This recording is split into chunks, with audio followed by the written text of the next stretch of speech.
Hey, all you freaks and geeks out there in podcast land. This episode of the podcast is brought to you by Green Belt Botanicals.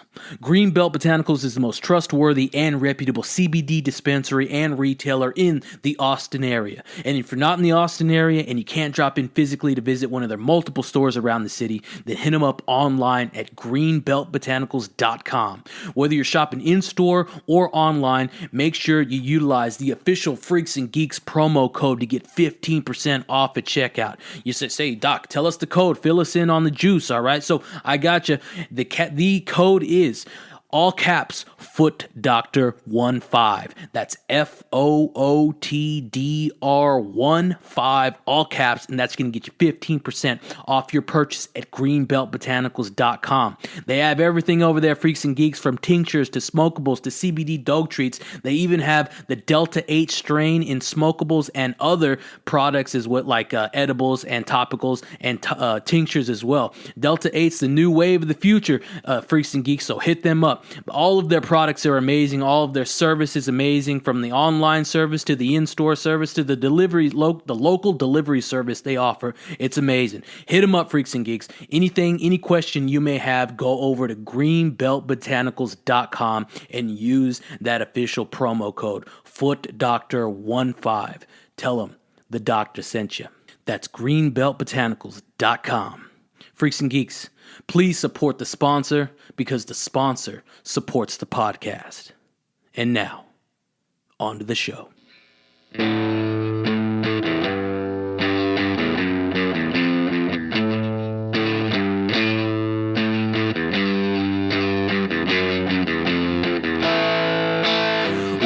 Wednesday, January the 20th.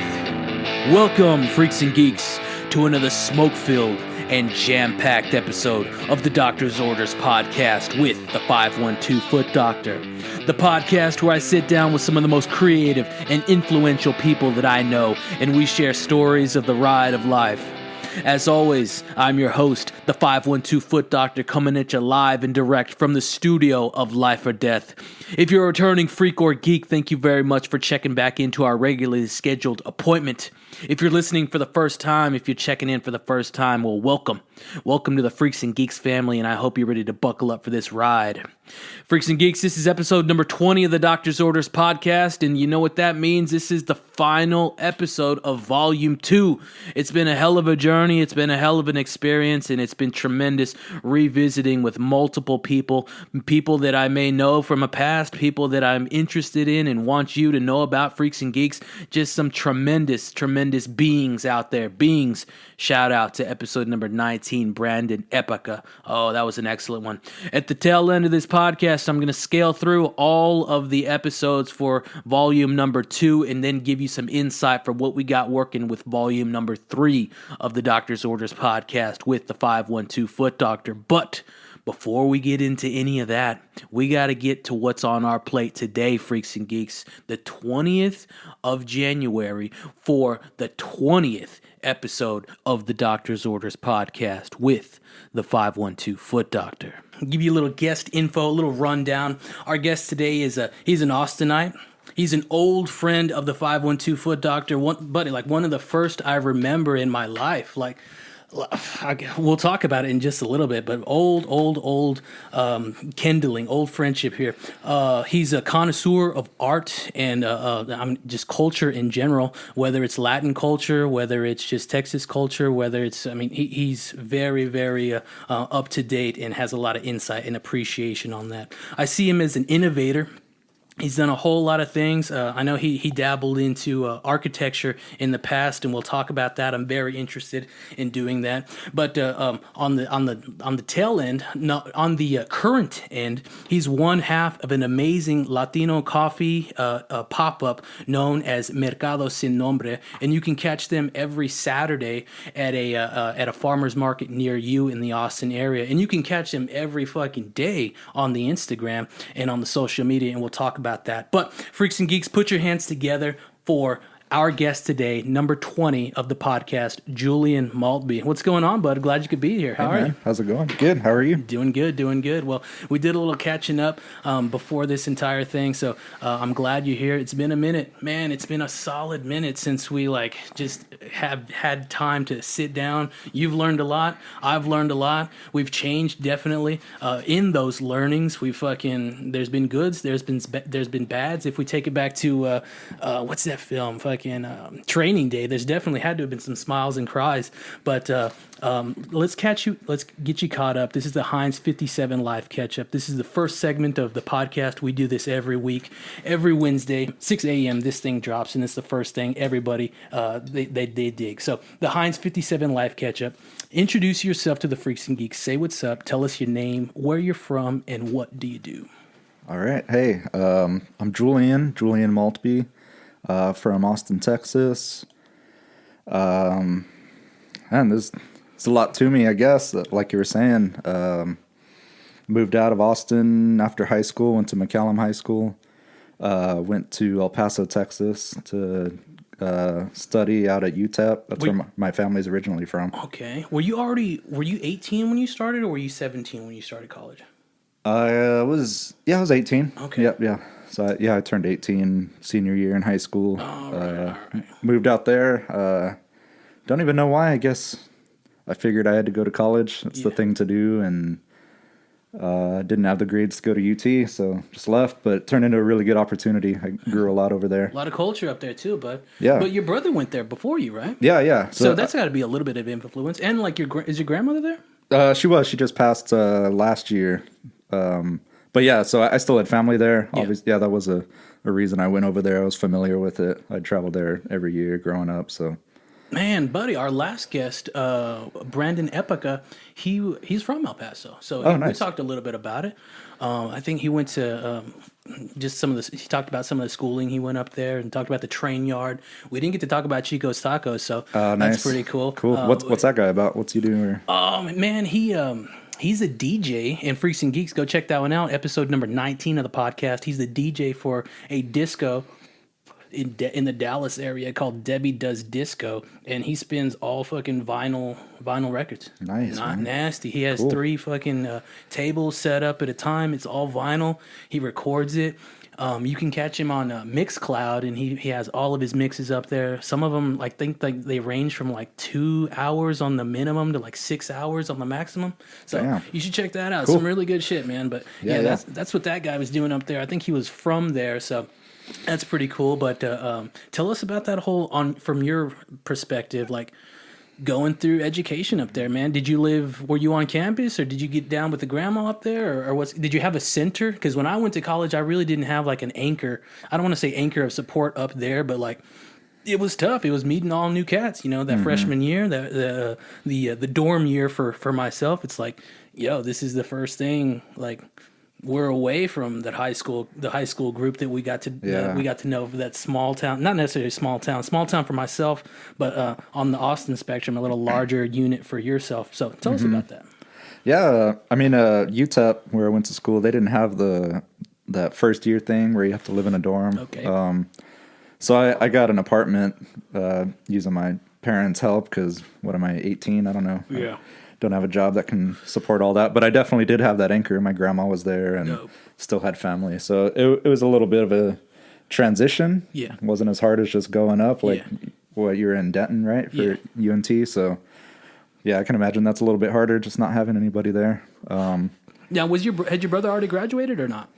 He was there. So we were at UTEP together for a little while. He was living, I think he had his own place or something. That's cool. We got smart after a year and moved in together. So that was the smart thing to do there. And I like I said, I knew I needed to go to college, but didn't know what I wanted to do. In some ways, I kind of still don't know. But I ended up studying philosophy and art history. That's what I got my undergraduate in. All right. And eventually, I was there 8-9 years, something like that, and then went to graduate school in Albuquerque at University of New Mexico, and got a master's in architecture. Nice. That's fucking sick. I can see. I didn't know that was your undergrad, but that's dope. So now I see yesterday I was writing out the word architecture, and I was like, buddy, for me, when I go back and look at any of those things pertaining to you, it's more architecture. So I mean, now I see, because you got that art history and philosophy on the front end, so that's pretty dope. Yeah, that's badass. So you spent a good amount of time there. Like, what are some of the most memorable memories that you have of El Paso? And then we'll talk about some Austin stuff too. Oh, okay. Man, there's a lot. I kind of call it home now, actually. That's how much I loved it. I think that's why I stayed so long. Is anybody still there? Just my grandpa and an aunt, and just yeah, there's still some family. And now I met my fiance there my freshman year in college. Nice. So we've been together a long time, and her family's there, so that's cool. We still go there at least a few times a year for sure. Yeah. But now it was just different. It was such a welcoming place. Just seemed real authentic. In kind of a way that I didn't see Austin had, in a way. Like, it was just comfortable with itself, and the people were so damn nice. I love the food. I don't know, it's just different. I think maybe it just gave me some perspective, and I just liked being there. That's cool. Yeah, I went up there twice. My uncle used to live up there. He used to teach at UTEP. Man, I forget when this was. This had to have been when you and I were in either elementary or middle school. I don't remember. One of the, probably elementary. But yeah, it's a far fucking trek out there. Yeah, man. yeah. Definitely far. Cool. So how's the day been going, man? What were you getting into today? And like I said, how's it been for you? Today, Sunday, I try to mindfully take it easy, do some reading. Cool. Pretty avid reader. What are you reading? You've always been an avid reader. I remember your fucking room was always just fucking full of books. Yeah. Yeah, you always had a book in the book bag. Growing. So I got a couple. This morning I was reading a book called The Cooking Gene. It's from this food kind of cultural historian chef, Michael Twitty, I believe is his name. Okay. Oh, it's awesome. It's basically it's a black dude, and he's retracing his ancestry through food through the South, and it's kind of just giving some genealogical, cultural tidbits about it, and there's some recipes in there, and that's cool. It's awesome. There's a lot going on with it. Gives me goosebumps every so often. I'm really interested in that kind of stuff. Nice. It's sort of the historical culture, the historical insight or presence of food in general. Yeah, and especially in the South where it comes from. So he's tracing his family lineage and some of the recipes and all of the. What are we talking about? Like New Orleans? Are we talking about like Alabama? He has some family, in Louisiana and Alabama. So, and he's kind of just talking about the sort of this pot of the South and how it's so influenced by the Creoles and Native Americans and West Africans and Europeans and obviously the food that's there natively. And I'm really into that aspect of food, like the storytelling aspect of it. Pretty much anything I'm doing, I'm really interested in that. It's a huge mixing pot, man, because we now see a lot of like Filipino cultures in the. Did I say that right? It doesn't sound like I said that right. Filipino? Yeah, I guess so. Filipino cultures in the Houston area. Oh yeah. And that's just, I dig that. That's fucking out of sight. I mean, that's just because the climate is very similar. I'm not saying that's just because that they're there, but the climate's similar. Yeah. The food is similar.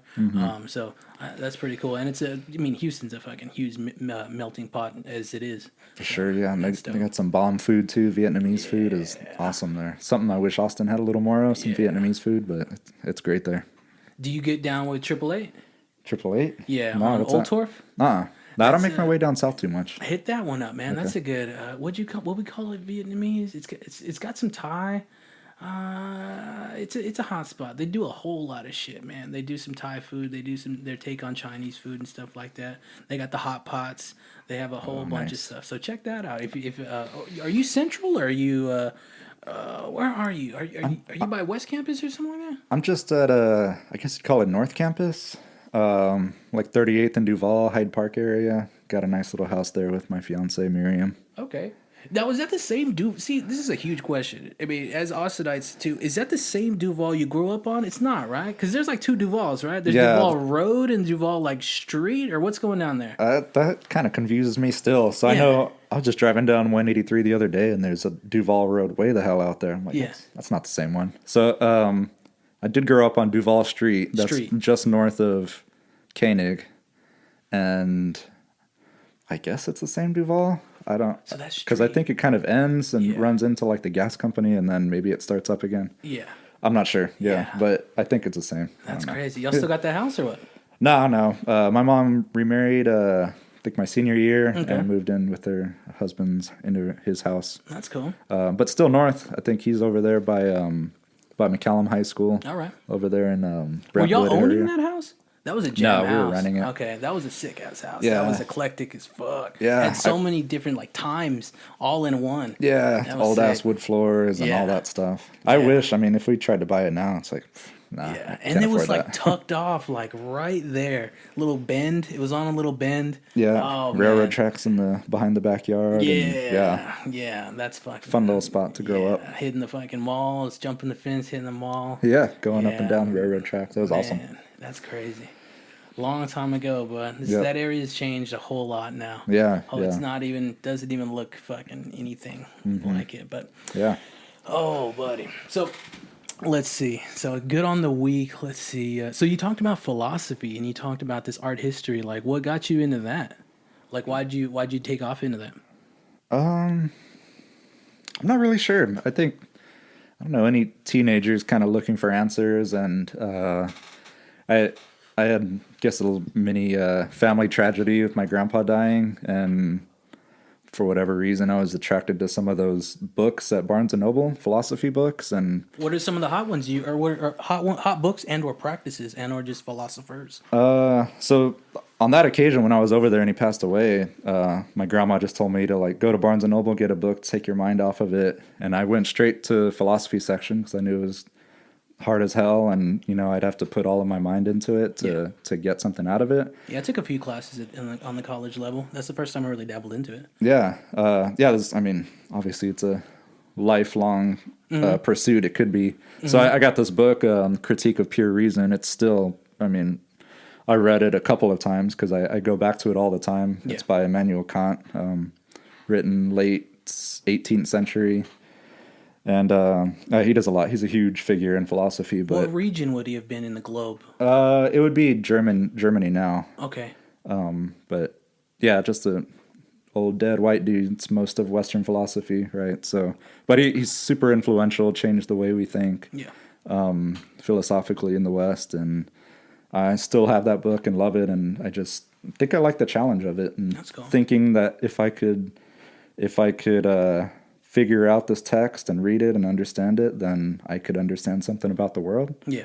And I still believe that in some ways, and I think it's turned more into a passion of telling stories and not really like pursuing truth, but just the stories that happen around the world and with us and culturally through food, stuff like that. That's badass, man. Yeah, I've started, the last I read on, do you meditate at all? I wouldn't call it that, but reading that kind of is my meditation, reading that sort of stuff. Yeah. I've started to dabble into a lot of meditation, but like I was, I guess, enlightened to the fact that the dude posted on the wall behind you was not only a martial artist, but a fucking philosopher all around. And I've just been just listening to his daughter's podcast and just talking it over with other people, and they're like, yeah, a philosopher is a cat that doesn't have to like tell you he is one, and he doesn't even know himself. But like a lot of the practices, the stuff that guy was talking about is definitely. Do you get down with any of the Eastern philosophies and or just practices or mindsets of that guy? Bruce Lee. Towards the end of my undergraduate, I started reading some Western philosophers. Got into some of the stuff that Buddhists were writing or. Not writing, practicing. And I got interested in that sort of intersection. I know he went to like University of Washington or something and actually got a degree in philosophy, which is cool too. Nice. So he's like in practice in what he does, but also has got that paper that says he went to school for it. So that's pretty cool. He's smart as shit, man. Yeah. Smart as fuck, and just had a lot of drive. Like just every day. I don't know. I gotta think. I mean, I definitely think about him every day, and that's on like that level. I also like musicians for some reason to me as well. Huge musical background for myself, and I kind of there's philosophy in their Mm-hmm. do. Is it always good? Not necessarily, but like in creation, I think they try to. Their philosophy is to do the best that they can in Yeah. that, and just let this sound of love just travel into other people and fucking Yeah. share it with them. That's an inspiring pursuit, and he's super inspiring to me too. Just yeah, that every day, like knowing that it's worth it to Yeah. whatever to work at what you got to get done. Yeah, and I think that's a lot of it. One huge thing that we've not necessarily missed, but has kind of been, I don't want to say on the decline, but this whole last year and just trying to push into this year, you can get into a funk and you can get into like just a down slump and just fucking a corner of the couch where you don't want to come out of and just fucking, yeah, I don't care. That sucks. I think that shit is, I think Stan in South Park was depressed one time, and he was like, "Yeah, everything he saw was shit." Yeah. And that can definitely happen as long as, but if you have like a, I don't know, just good forefront, and you want to just you're gonna there's gonna be some back steps, but always continuing taking these front steps, man. Yeah. I dig that. Yeah. I didn't know that about. I didn't know you got into the philosophy and the art history. That's dope, man. Let's see. All right, I got 5 random questions for you, but Cool. random fucking questions. Let's run through these bad boys. Here, let's go with have you ever traveled first class on a plane?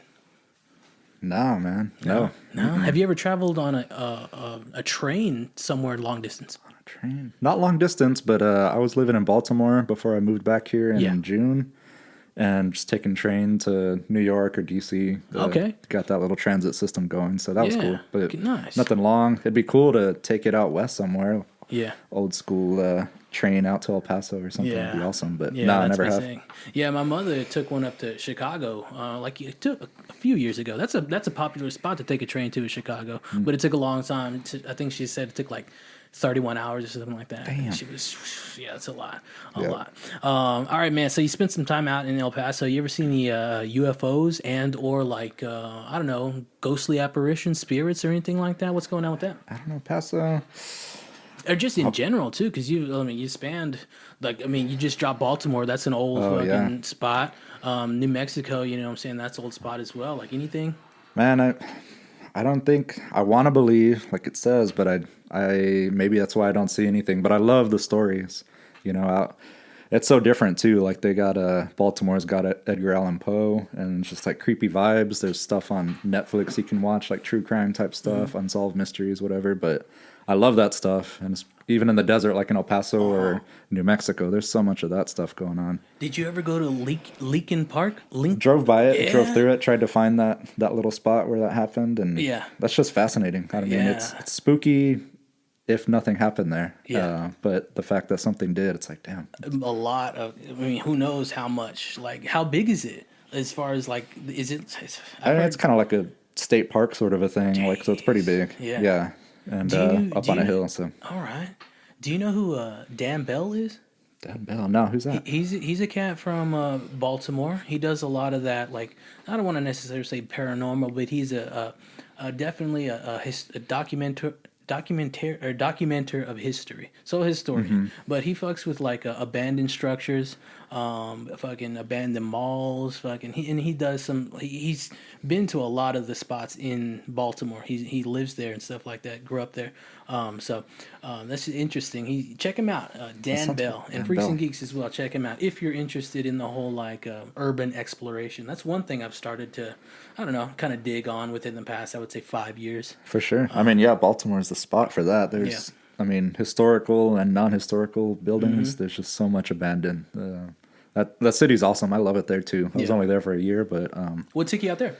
My fiance got a job, contractor for the Army, but we lived right in the heart of downtown, just right by the bay. In Baltimore. I was working downtown at the time at an architecture firm. Okay. So it's cool. I mean, I kind of got the East Coast, somewhat big city. Is that the first time you had ever been out there? In the East Coast? No, I traveled to to DC and to New York before. And it was cool to live there, but definitely not for me. I mean, I like all the space we have, even here in Austin, in El Paso. Just room to think, room to move, room to drive, places to park. Oh yeah, yeah. For free. Yeah. Sometimes. Yeah. Hell yeah, that's cool, man. Let's see. All right, so I would ask that's the one. What street you grow up on? But you already answered that. Let's see. Ghost apparition. You ever been on a fan boat? Have you ever been on a fan boat? Fan boat. Fan boat. Those bayou type boats with the big ass fan on that. No, like on Waterboy? Yeah, no, I've never have. No, neither have I. I've never even seen one, bud. But yeah, no. That's cool. Let's see. You ever sung karaoke? Yeah, sadly. What did you sing? Man, I did I'm the worst singer too, so it was a mistake, but whatever, drinking, and it was me and my girlfriend's anniversary at the time, so I did a Al Green song for it. It was the worst. Yeah. Did some Van Halen once and whatever. Stuff that's not easy. I should stick to like the Doors or something. It's easy to do. yeah. That's cool. I've never done it. I'd like to do it, but I wouldn't. I was gonna branch out and do some difficult shit. Yeah. I mean, some Mick Jagger shit, and that's too much right there. You know what I mean? That's enough. Let's see. You got a record collection? I do. Yeah. Cool. What's going on with that? How many you got in there? Probably a few hundred. I got pretty big. Yeah. Inherited a lot from my mom. Yeah. And my grandma. My mom's coolest person. She had a huge record collection, still does. At some point she we had this sort of ritual giving off of her records. She gave it to me and my brother, and we just sat there one morning and picked out everything that we wanted for a couple hours, and we barely scratched the surface of what she had. So it's still all there, but got a lot of cool stuff. She was really into punk in the 80s. When she first moved here, she was in that stuff going on here. So I got a lot of that. Got some old school goth, some Bauhaus, a lot of David Bowie. Okay. Bunch of dad rock, typical stuff. Is she from? Where's she from again? She's from El Paso. Okay, okay. Mm-hmm. Both your father and your mother?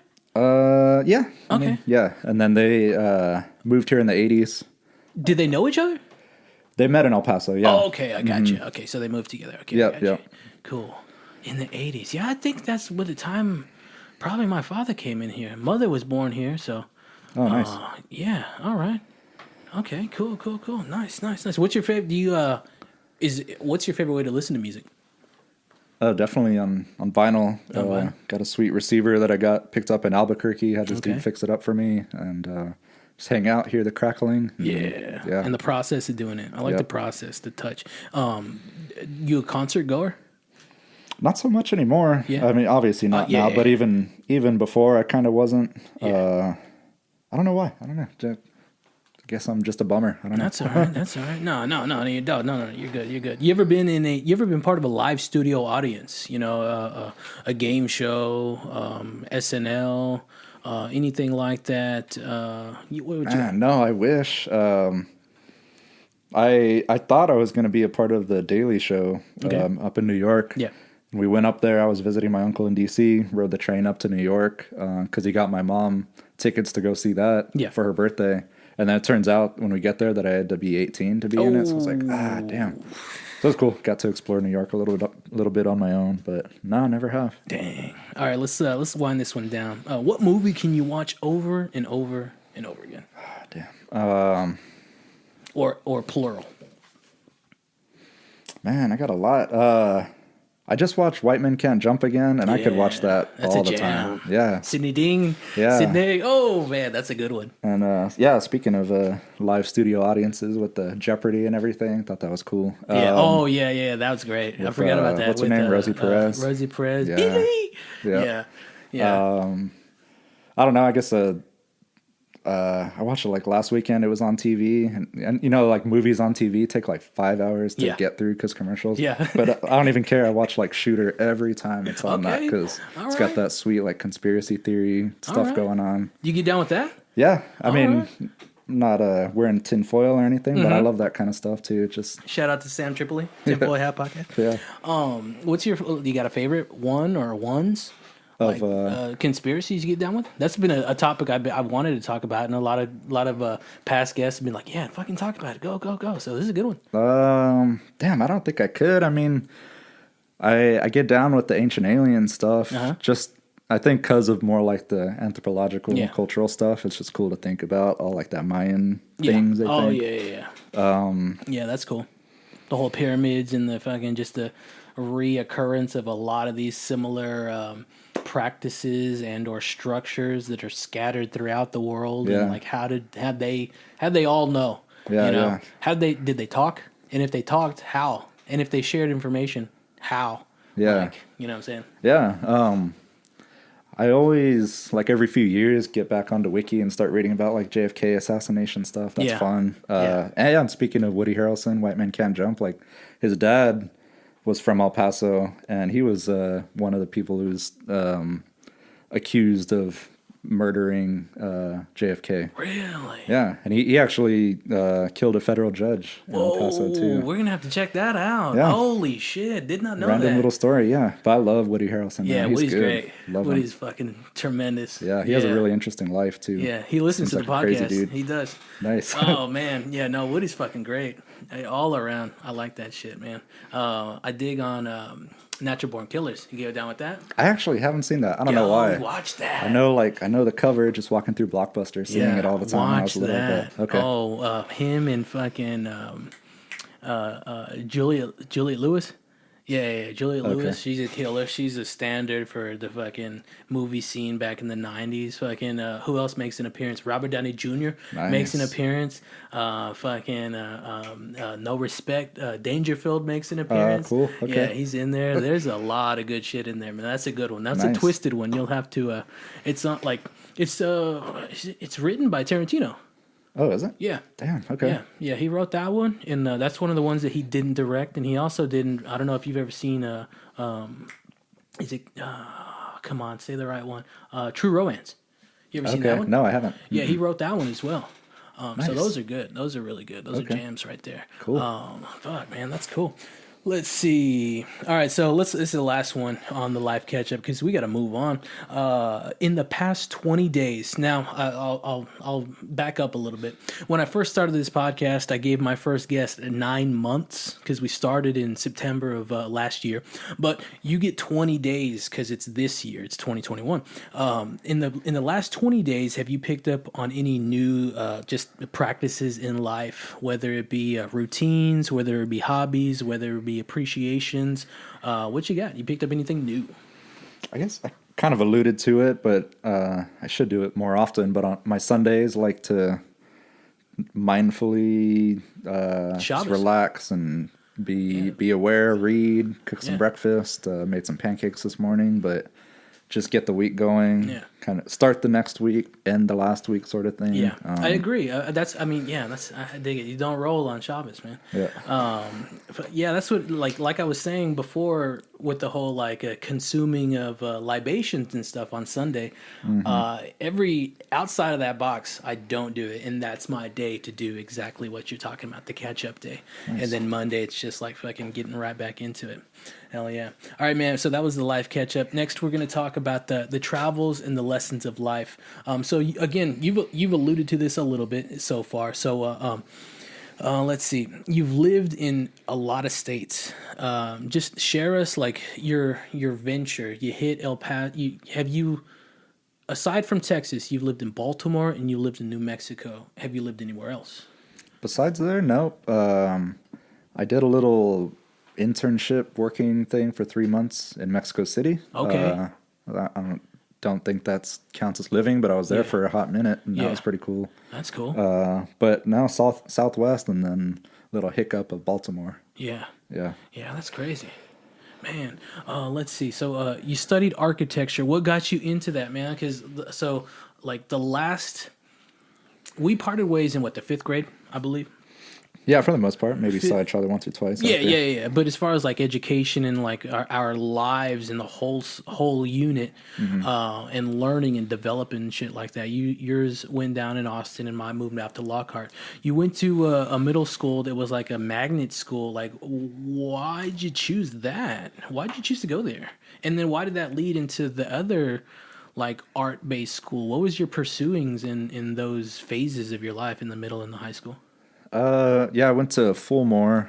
It has a different name now. I don't remember what. Lively. Lively Middle School. I Yeah. believe so. On South Congress, that was cool. I mean, Yeah, that's the drive right there. Just like that's kind of like, hey, I'm in the city, but like, nah, it's kind of tucked off. It is in the city, and it is on a major. It's on the oldest, like, I don't want to say the oldest street in town, but pretty much. probably is. You know what Yeah. I'm saying? Yeah, I was right across from Fran's, which I Yeah. think is a Torchy's now. Yep. And R.I.P. friends. yeah, after school, I got to go down to Mags, don't get it twisted. Mags is Oh, there of course. too. Yeah. Is it still there? Yeah. Is that the one that that's one, still there? That Okay. one's still there. Yeah.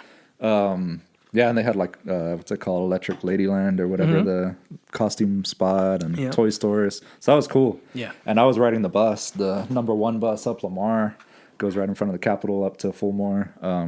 So I got the bus to school every day, and it was a really cool Where would you get? opportunity. Oh, you would. So you would walk from Duval all the way up to Koenig and Lamar area, yeah, catch that and one. then catch that one. All damn, that goes all the way there. Yeah, Jeez. Mom was working. She had to be at work at like 7:30 or something. Yeah. And Okay. So, but like, why did you choose that? Did you have to like apply there or anything like that? yeah, I think it was just encouraged by my mom. And Okay. you know, I was That's good. I love that. 11 or something, Yeah. so I'm going to say no. Or, Yeah. You know, so Because you would have gone to Lamar, right? I think I actually would have gone to Webb, which is probably a pretty good reason why she sent me there too. yeah, I don't know how yeah. it is now. And Yeah. Who knows? But back Webb's then cool, it did. but Back yeah. then it didn't have a. yeah. Didn't have some good stuff on it. But okay, so you go out there, and then you do your 3 years there. You're still like stupid as shit. You're middle Yeah. school. I mean, you're still learning, and then you dip off to the high school, and that's a prominently like fine arts high school. Yeah. What'd you pursue there? So I wasn't in the fine arts program, but I was like adjacent to it, right? Like, so it was there as my homeschool. But I'm able to take some of those same classes and be around those people. And Yeah, I wanted to go there so bad, man. I wish. you would have loved it. I mean, Yeah. it's a great school, and I know it still is. they had the guitar program, bud, and I was Yeah, like, great music. My that brother would've was in been that. sick. He's a trombone guy, right? Yeah. All right. Living out in San Francisco now. No shit. I'm not sure if he does that anymore, but he does some singing and stuff. He got all the singing genes, I guess. Oh, that's cool. Yeah, he's great. And but Callum had people coming in from the east side and around there and Yeah. all over town because of the fine arts, and it was just a melting pot. It was awesome. Yeah. Everybody got along. Great school. Yeah. Yeah. That's dope. That's dope. All right, so let's see. You're very art driven. Would you agree? I think so. I mean, yeah. You got a lot of. I mean, you've been producing the vision kind of for your current ventures. I've always remember a lot of art in your crib in the past, and then you pursue this art history thing. So like, what's up with that? Like, can you drop some artists all around, just in general artists you get down with, maybe like 5, and then maybe some local cats that you really like? And is it drawing for you, or what is it? And I should be a better drawer than I am as an architect, and I still do it. So my other project you're alluding to, it's kind of a side thing, but they're going in tandem, so we'll see what happens with that. But still doing the architecture thing. Okay, that's cool. Yeah, after spending all that money and everything, I'd be dumb to just stop it completely. And no, I still really love it. I think part of it is it's sort of a practical way of philosophizing for me, like doing some of that storytelling. Some of the most important stories are told through buildings and understanding a place and a time and putting something there that in theory is going to be there for a long time. Yeah. And gathering all of these different relations of a place and just making something out of it. Super fascinating to me. And I think that's the best way to do philosophy, is to design and build a building. Yeah. Artists I like, towards the end of my undergrad, I got really into Mexican art and philosophy, and I kind of guided some of my future pursuits. You know, that internship in Mexico City I talked about, my current venture, reconnecting with some of my family history, all that kind of stuff. So I got really into that, and you know, you got like the Frida Kahlo, of course, and then the muralists, Diego Rivera and Siqueiros and Orozco are really awesome. Yeah, then a bunch of modern art. Duchamp did that crazy stuff with the little urinal. That kind of like, he basically just got a urinal and put, I think, the word mutt on it or something, and that kind of like just started modern art at the beginning of the 20th century. And, you know, it turned into whoever, Pollock and Yeah. all that stuff down the road. Yeah. But can't think of a lot off the top of my head. Sorry, but It's all good. just like learning about it. The story is told about it. It says a lot about who we are as people and Yeah. where we are. Nice. Yeah. Do you have any favorite like structures, buildings? Old, I mean, not necessarily building, but just structures in general. Because you speak on architecture and that whole like build up. Do you have any time periods that you really get down with, or what's going on with that? I like a lot of Art Deco stuff. I love Art love Art Deco. Deco. Shit. Man, it's fucking. And I remember like the downtown scene really tried to get down with that Art Deco vibe in the past. Speaking of the Austin Power Plant, that was super Art Deco right there.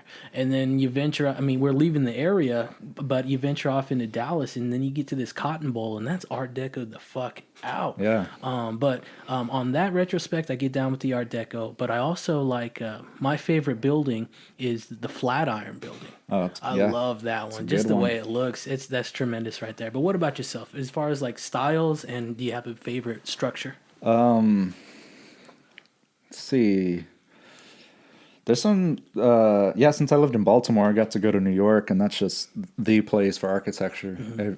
I mean, just so much stuff going on there, and they got the High Line there. I don't know if you're familiar with that. No.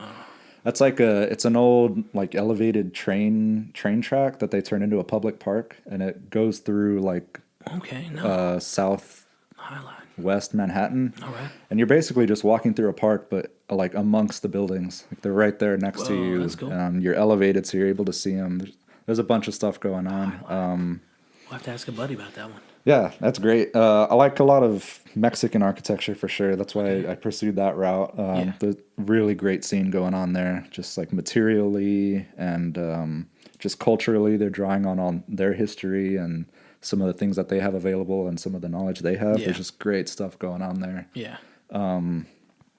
Let's see. And El Paso actually has some pretty good stuff too. There's Yeah. a prominent architect over there doing a lot of stuff. He's actually done some things here too. His name's Henry Trost.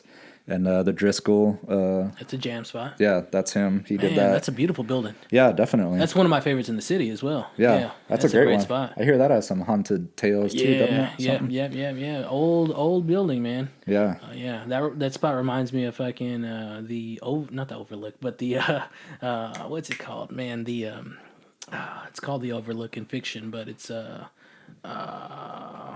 that hotel in Colorado, the Shining one, the Stanley. Oh, yeah, There we yeah, go. Yeah. That reminds me of that one, but I mean that's another building similar in itself. Nice. But yeah, but continue speak. What do you dig about the buildings in the area? So we're Austinites, you know. Yeah. What you got? Any other ones you really like? I liked, or in the state, I really like the Astrodome. That's one Yeah. building that I really get down with. I'm glad that hasn't turned to rubble yet. Yep. But the Astrodome is sick that it's still there. Yeah. And I see a lot. Sorry, I mean, No worries. I see a lot of those similar structures because if you remember the Palmer Auditorium, not the event center, the auditorium where it was previously had that similar, dome structure. And I'm almost positive I've seen another Coliseum in Fort Worth that looked just like similar to the Astrodome in that structure like that. But what do you think on that? Like, was that trying to be like the future? Was that a futuristic look they were going I think, for? it seemed like it. And what's the, like, Bad News Bears or whatever? Yeah. They go over there and play that. They're Yeah. totally, like, getting pitched that way. Like, Yeah. that's the stadium of the future Yeah, kind of a yeah, thing. yeah. Like the new Roman Coliseum. Yeah.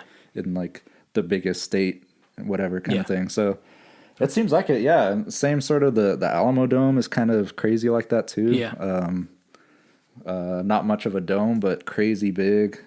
Big enough to fit, like, football Yeah. in it. I Yeah, remember... yeah. After Katrina, the Saints were playing there for a while, and those are the only NFL games I've ever been to. But that was pretty right. cool to see that. Yeah. In Austin, like you said, the power plant, total Yeah, Art Deco. that That's was really great. cool. I guess, man, I'm not too familiar, and that's kind of one of my, like, after coming back, being new to the city, I kind of got to get back into it and see that because it's sort of like a new part of It's definitely living here. it's different from what the buildings we saw, growing up. They're totally like we were shifting Yeah. somewhere totally different. Man, I just thought of a structure and this one, it's not the railroad tracks in downtown in the city that you see over the water. Those have been there. Like that's something you think about the city all the time. Like those railroad tracks just stuck out there on the lake. I don't know why that always pops up, and I think about that. But that's and I mean that's not necessarily architecture, but it's just a placement of a railroad. But it's a significant landmark that I see. In the city. So and then sorry, I couldn't remember his name, but Tadao has a building in Fort Worth. The museum up there. The Kimball is another pretty good one. What's the dude's name? Yeah, it's cool stuff up there. I actually only went there recently. to Fort Worth. Yeah. But Is that the first time you've been there? yeah, I mean, I would go there for like basketball tournaments sometimes when I was younger, but Okay, so you played. Did you get down in more athletics in school? yeah, Okay. definitely. All right. Basketball mostly, Yeah. baseball a little bit, but Who was your favorite player? like NBA kind Yeah. of thing, or Yeah. probably Ginobili. Okay. Love the Spurs, but I was you're kind of a Spurs guy. wild style of play like Ginobili, just hustle hard, always getting hurt myself like him. So yeah. That's cool. I dig Maravich, old school. Pussy Oh, for Maravich. sure, yeah. That's the bad right there. Did you ever get? Oh, this is a callback, or not a callback, but old school. Only the true heads will know this one. Did you ever get down with NBA Street Volume 2? Oh, of course. That was a Stretch and jam. everything. That was a beautiful The soundtrack fucking game. is great, Oh yeah. yeah, it's a beautiful soundtrack on that Yeah, one. and Pete Maravich is awesome. Got Yeah, some he's on records there, I that'll think, never too. get beat. Yeah. College basketball, and Yeah. I had some VHS tapes of some of his like drills and stuff, Yeah. so I tried to learn some of it. Yeah, he used He's to do awesome. some shit. I forget what he would red on round ball or something like that, where he would like during games after he was done playing, he would go through with some guy and talk. And if you need any more of that, go for it. yeah. He would talk about just practices and techniques with the commentators for the kids watching the games. And I was Nice. like, yeah, that's pretty dope. I mean, that's like part of the life lessons. But yeah, Maybe that's that cool. was Red Auerbach, maybe, or something. I'm not sure. I That's who it was. think so. That sounds familiar because Yeah. I'm pretty sure it was called Red on Round Ball. And like, yeah, Cool. yeah, dope, man. I'm digging that you know that. What about now? You still follow it? Do you follow the professional aspect of it? The NBA? Yeah. Oh, for sure. Yeah. Yeah, that's my one TV I watch basically. Try to catch some other stuff, but mostly just NBA. That's cool. Just have a league pass and those games every night, and Nice. it's kind of made me not as interested in the NFL, sadly. Just because I'm just like, damn, the NBA is just doing it right. Like the storytelling, the figures, the entertainment. I love it. I gotcha. Yeah, I mean, it's kind of a in-between phase for the Spurs, unfortunately, but Yeah. love to keep up with Rebuilding. them. Still got Pop, right? Yeah, a bad and they got man. some promising young players for sure. Yeah. I really think It's a though. new movement of the San Antonio basketball scene, man. Yep. That's cool. Yeah, that's got some history there too. That's the whole like first team for the merger, right? That whole. I think they were out of Dallas at first or something, like the Dallas Spurs. And But it's not based off semi-pro, but that's where that semi-pro film gets its influence and stuff, Yeah, right? Is them think so. coming in. Yeah, that's cool, man. That's it, bud. So you talked about the travels, you've talked about the learnings. Man, I dig that. I didn't know a lot of that stuff on you, so I get down with it. Let's move on. Let's talk about the inspirations to do. All right. So like, where does your drive come from, man? Like, I mean, I think it's family based, but learning about these buildings and trying to reproduce these structures, you're in a creative mindset, definitely, but you're doing something that people have already done before you. So like, where is the influence to make new? I think there's just so much new to make. Really, I mean, if everyone thought of that and said, "Nah, it's already happened," I think a lot of things wouldn't have been done creatively. But I think for me personally, it's just like an endless pursuit of learning and exploration. I think it keeps me busy. It keeps me entertained. Yeah. Especially with architecture. I mean, if you're doing it right, you should learn something new with every project because not any place is like another one. So for you to build a house out in whatever Elgin or something, you're not going to do it the same way you do it in Austin necessarily. And I really like that. It gives you the opportunity to find new things that you're interested in, just learn for the rest of your life. Cool. Yeah. So, like, where's your ideal? Are you going to build your house? Maybe. It's hard to say. I think we plan on settling here Okay, in that's Austin. cool. We're just renting this nice house right now, but man, Where's it's expensive here. yeah? Where's your ideal like plot to put your humble abode on? Man, I don't know. Maybe I wouldn't even build. I mean, if I were a rich man, I'd love a house in Hyde Park. Just history in there. It's old school. Quiet neighborhood, nice little yards. Most of those little bungalows are like from Great trees. Yeah, 20s and 30s old houses. Yeah. Maybe it'd be more of like a retouch of some of those old houses. Okay. With the nice wooden floors. And I think like sustainability wise, it makes more sense too. There's plenty of houses here. I don't need to like bring in whatever concrete and wood to build something that I could already live in. So Yeah. that's a lame answer, but I like the sustainability. I like the like reutilization of what just build off the past. I dig that. That's nice. That's nice. So, okay. So this is not necessarily inspiration or to do, but you when I think about it, you were the first guy that I knew that had TiVo. Oh You yeah. had fucking TiVo and you had a DVD player, man. So, Yeah. like, what? That's huge. That was like the way of the future. Talk about that, man. Like, that was amazing. You were up ahead. You were like, buddy, I got all these shows on fucking. Yeah, like, what with do the you little want? beeping TiVo sound. Yeah. I don't know. I guess again, my mom's just cool as hell, and she just got into that. I think we got our DVD player in like Huge. 97 or something like that. Huge fucking. Yeah, came with Matilda on DVD. That was like my very first one. Nice. Shout out to fucking Danny DeVito on that one. Yeah. Great. I don't know. I think I get a lot of that from my mom for sure. We're just like, we love stories, reading and watching. And, if you can record shows, that's more stories you can watch. Hell yeah. Go back to it. That was power, man. I can't believe that. That was bonkers. You remember that game Bug? Oh, of course. I love that. Yeah. That had some great sounds too. Yeah. I wish I could replay that one. I've gone and looked back at videos. I never had that. I only got to see you play that, man. I didn't know where to get it. Shit, man. I don't know. I'll have to go to YouTube. I'm sure somebody filmed themselves. There playing is it. footage on it. It's crazy. It's definitely a time warp back into the past. Straight up, just bug. Classic. So, do you still play any video games? Did you dabble into that at all? Nah, sadly, not at all. I don't think I've played since 360. I had Halo 4 or something like that. That's a good franchise. Did you ever 2011. down with Doom? Doom? Yeah, back in the day. Yeah. Back on the PC days. Yeah, I've been getting down with that, man. I'm trying to play through all of them. That's a great storyline. It gets repetitive after a while because I mean it's the franchise, but it's a good. It's good. It's a very well built engine and stuff like that. Yeah. Do you ever consider the architecture of the digital landscapes of these things?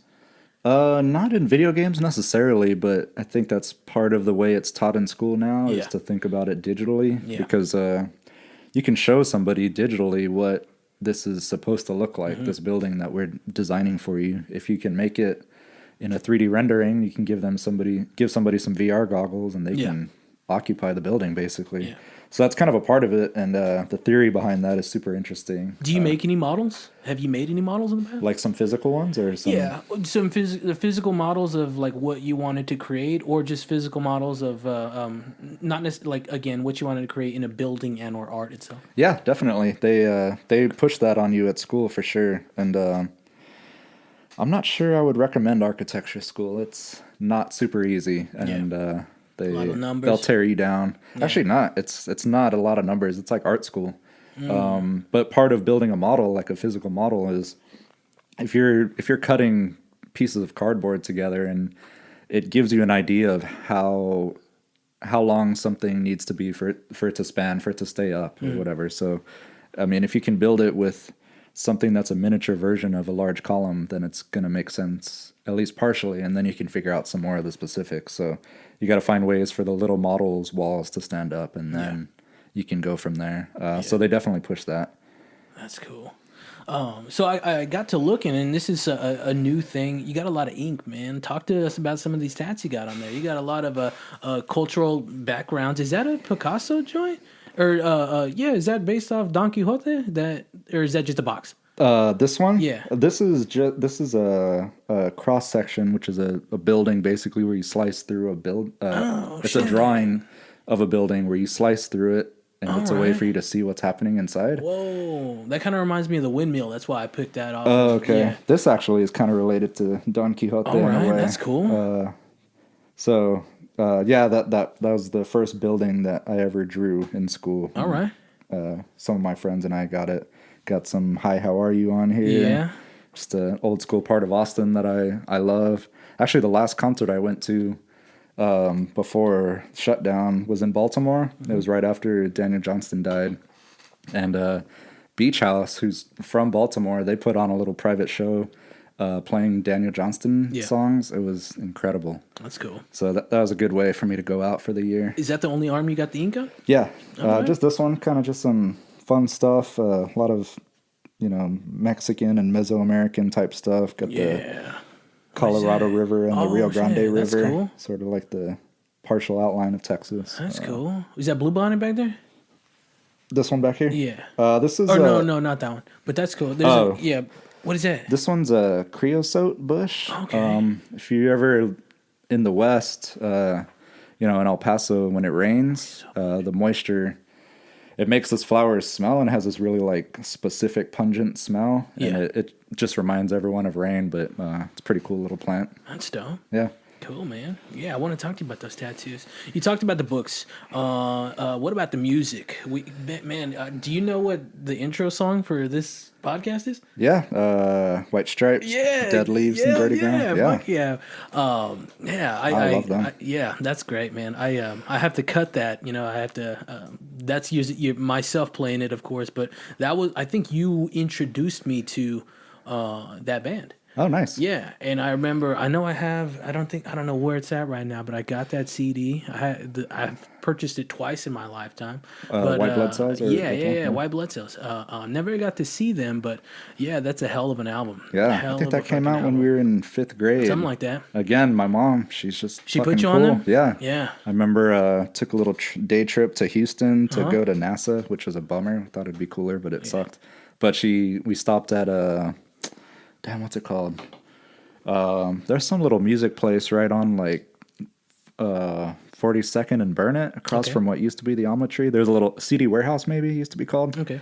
You're talking in Austin. Yeah. That used to be CD warehouse.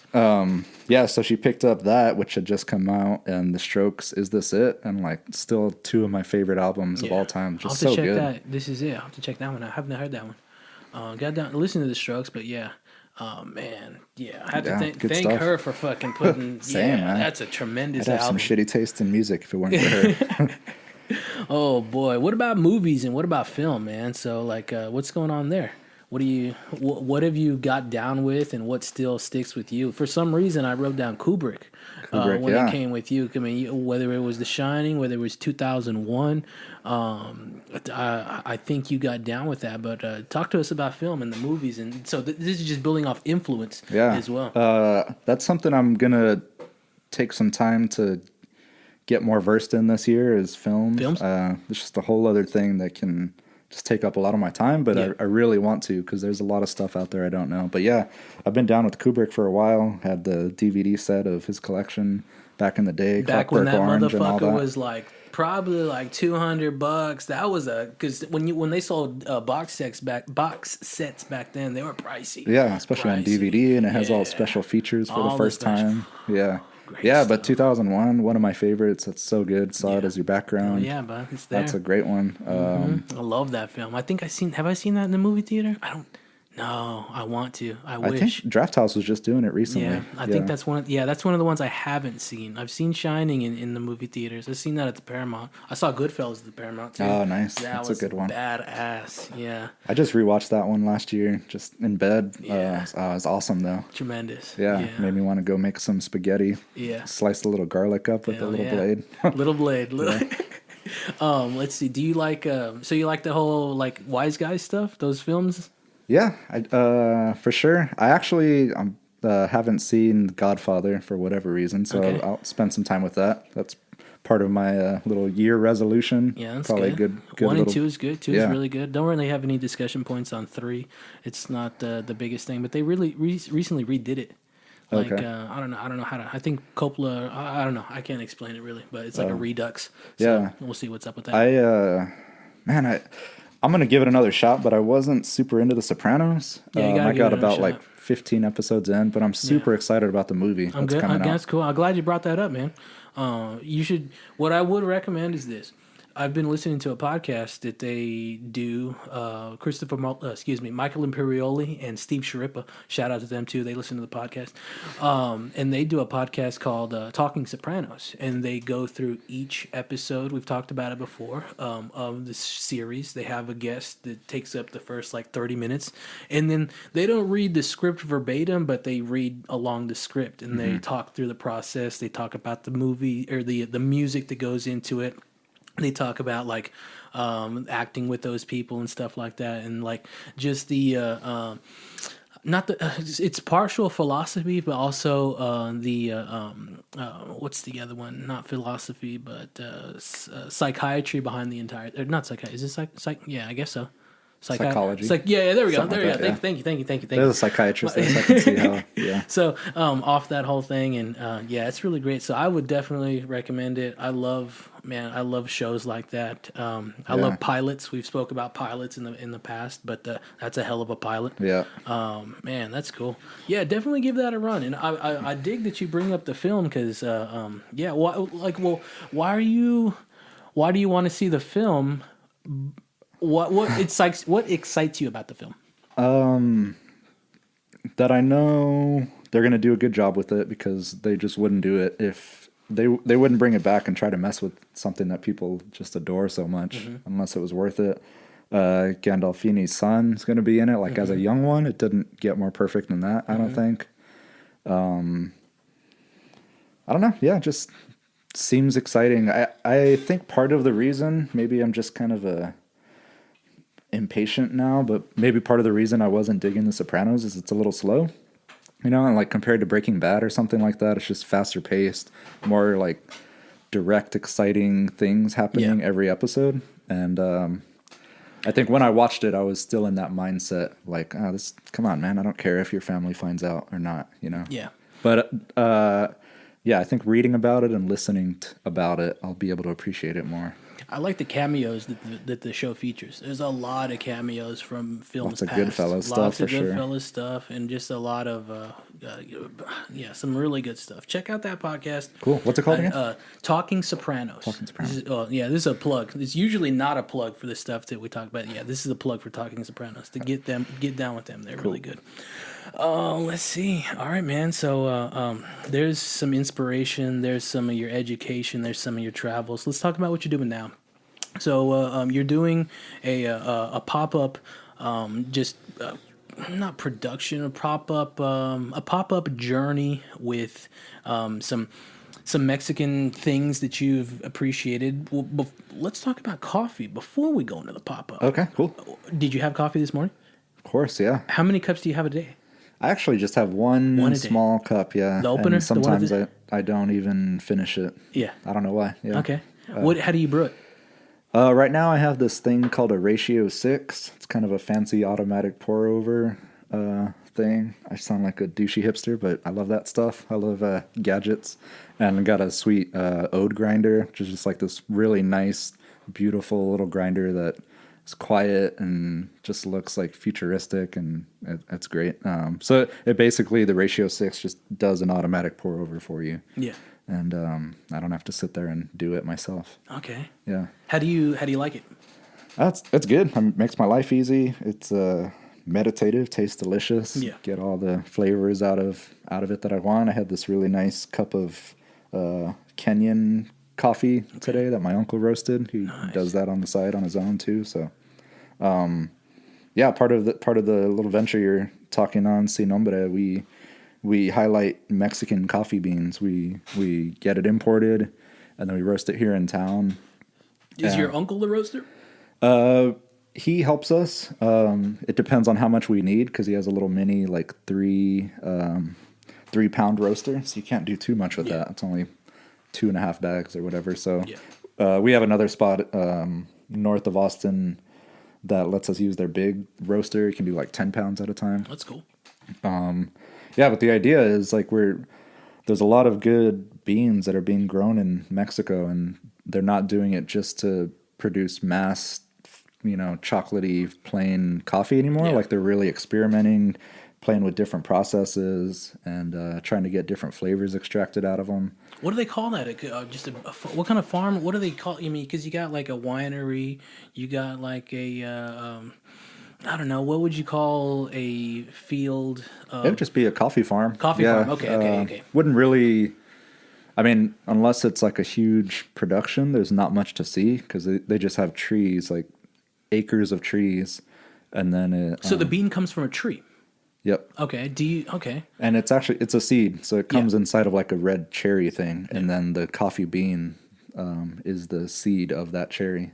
So you have to get rid of like the red outer part of it, and that can be done in different ways, and that's some of the different processes that coffees will advertise. Like this is a natural process, which means it's just let to ferment on its own, or a wash process means you wash it off and different things happen with that. Have you done all of these processes? Not yourself? that, no. It's something that the farmers do themselves. Okay, so that happens before you get the bean. Yeah, then you get green coffee beans, and then they get roasted to a certain point. Okay, so they're green. All right, nice. Keep talking about this, bud, because we've never really had a cat like yourself or just a guest in general that has a lot of insight on a craft like this. So, what else about it? And then we'll stick with the coffee and just the production like that, and what you get down with and why you like coffee. I remember I brought up to you in the past TMCM, Too Much Coffee Man, but you were hooked on that one. Yeah, was that an influence from the mother as well, or what? I think so. Yeah, she used to work at Flight Path as a barista there. That's a spot right on Duval. Yeah, Duval and 53rd, I believe, or 45th. It's still there. Old school coffee shop there. And the author of Too Much Coffee Man, Shannon Wheeler, he used to go in there and really? So struck that was up the Austin conversation. Guy? Yeah. No shit. I didn't know. I didn't look up into that. Yeah, that's cool. So they were friends, and she told me about him and Whoa. whatever. And I just like the work. And have you ever met him? I never did. No. Okay. I wish. I wonder what he's up to now. I'm not sure. Who knows? Hopefully he's listening to the podcast. Yeah. That's all I know. I'll get him to. No, I think that I just read about somebody who was obsessed with coffee, pretended that I did too. I could do a collab, man. Yeah. And then do an issue in Spanish. Oh, yeah. Whoa, some Too Much ideas. Coffee Man in Spanish, yeah. We're doing some ideas here. Yeah. Jeez. Grinding. Yeah. So I think, when I got into college and I needed coffee for a stimulant to stay awake, I think that's when I started taking it more seriously. I was like, oh, there's different ways that this should taste, or different things you can do. I'm always into the gadgets, TiVo and all that stuff, like you're saying. So I was just looking for new things, always exploring, and I just went down the rabbit hole and started learning about it. Nice. There wasn't a big coffee scene in El Paso, but there is now. There's some good stuff going on there. But I just kept going with it, and now it's part of this business that I'm running. Yeah. That's great. Before we get into the business, how do you like your coffee prepped? And I was thinking about this morning because, man, I'll discuss a few things, and it has nothing to do with this. Like, fuck, I'd been going through some automotive troubles this morning, and I had to get a battery. I got 2 vehicles out the front, and the battery was fucked off, so I was like, fuck, I gotta go. Let's test the battery. Got the battery, and the thing's going well. But when I was driving there, I was thinking about, do you think are you the best one that makes your coffee? Or where is the best cup that you've got it from? Like, I see what I'm saying? Yeah. No, I don't think so. I'm pretty critical of my own coffee. I'm like, damn, I had this machine do it for me, and it still sucked. So I drink it if it's just like a brewed coffee, like I just drink it black. Damn, we should have had some right now. But you want some? If you want some, let me know. I'm good. Well, maybe actually. But I think different beans taste differently, and depending on how you brew it. So if you can get the same bean and get an espresso out of it, and then from there, do your lattes and cappuccinos and all that stuff. So I'm interested in trying it in all the different ways. Like I want to do it as a pour over, drink it black, and I want to drink it as an espresso. I want to add a little bit of milk and drink it as a cortado kind of a thing. So it's kind of whatever. I mean, if the barista is passionate about it, then I want to ask them what they're into. Like how is this drinking good right now? Or like, what are you into? Just give me what you're passionate about right now. Yeah. Is there any major baristas? Is that like a thing? You know, like just big people that are known for brewing that cup. Yeah. Signature. That's a signature of that individual or something like that. I'm not quite on that level because I'm not like a barista, but there's like barista competitions and these dudes like win however much money and from all over the world. Yeah. Korea is always killing it. Actually, last year, this dude from Mexico City won like a huge competition for that. So that was pretty cool. I think his name's Carlos or something like that at a Cafe con Jiribilla, just a roaster over there that I'm into. Yeah. So you have your spots that influence you, like your cafes that influence you? Yeah, cafes and roasters just doing cool things. There's a lot of great spots in Austin. If I had to say my favorites here, I like Fleet a lot. That's on Weberville off of 7th. Okay, I'll have to check that out. It's over there by like Kitty Cohen's and all that stuff. Okay. It's a really good little spot. Flat Tracks on Cesar Chavez. All right, hit these up. These are some east side spots. I've never been. Okay, what else you got? Greater Goods is getting really big. I think they roast out in Dripping Springs, but they got a spot on 5th Street. All right. But all of them are kind of doing this thing I'm talking about. Like they're the idea is to highlight the beans and the region from which they come. Right. So if you're doing that natural process like I'm talking about, and it's from Ethiopia or whatever, you're going to get part of the influence of where it is, where it's being processed. Some of the, if there's a pineapple farm up the road, you might get some of that in there.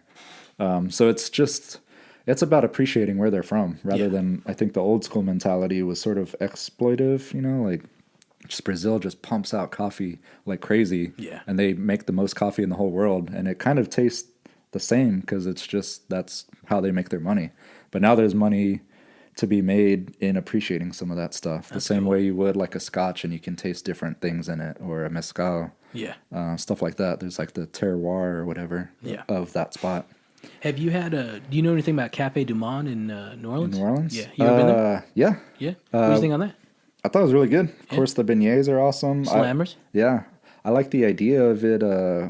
What is it? They put hickory in it or whatever. Is that the thing? Like something like that. I think so. Yeah, I've had their stuff, but I didn't read into it. I wouldn't know as much as you would know. Yeah, so you know more than that already off top. But yeah, that's a hot slam in just the coffee corner of New Orleans. Right there. I mean that's just a. And then coffee down there. There's also, I mean, like since they're not the only ones, there's other people trying to compete on that level. Yeah. So the coffee in that district is pretty.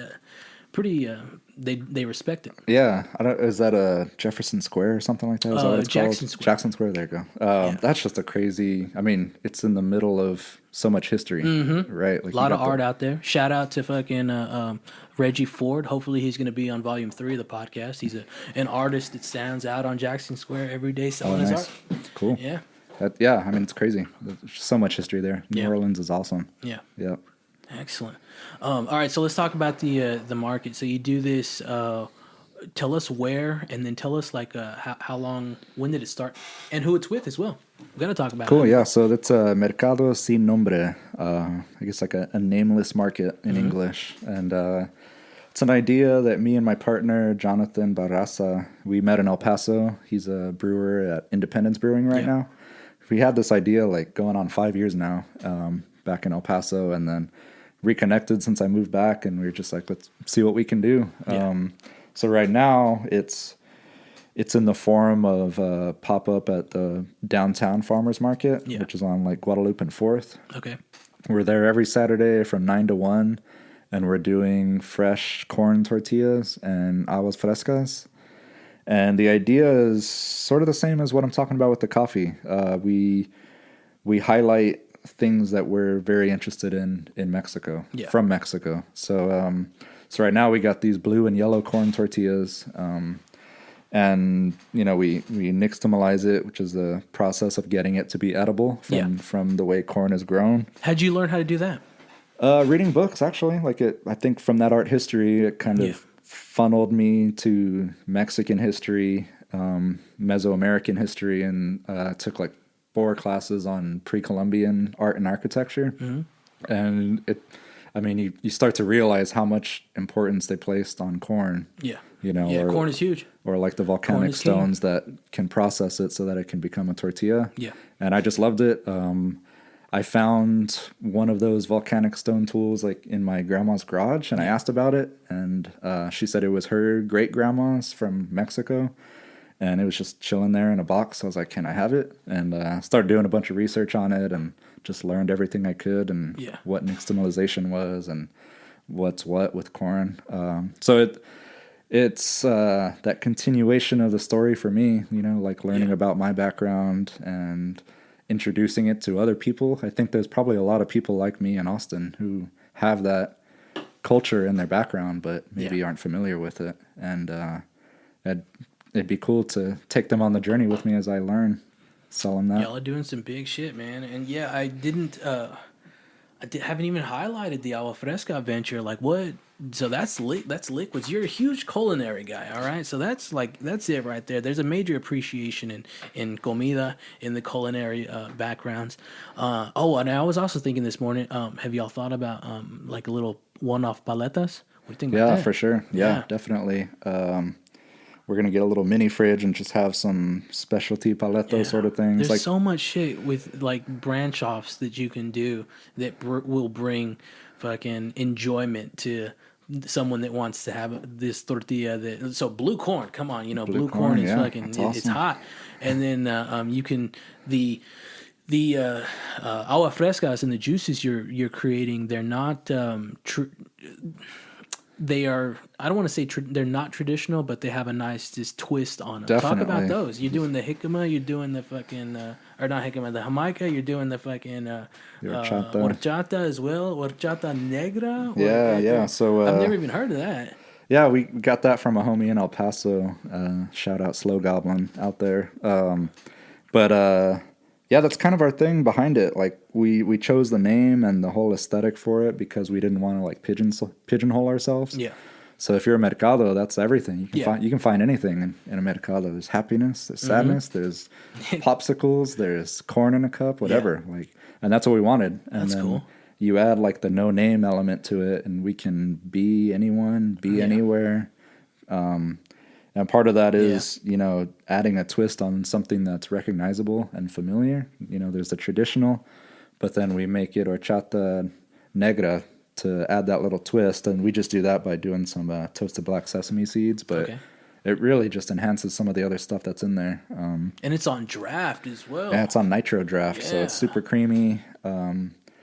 I got to give it up to Jonathan for knowing how to do all that stuff because I dabble in too many things, but I'm not an expert in anything. So that's all him right there.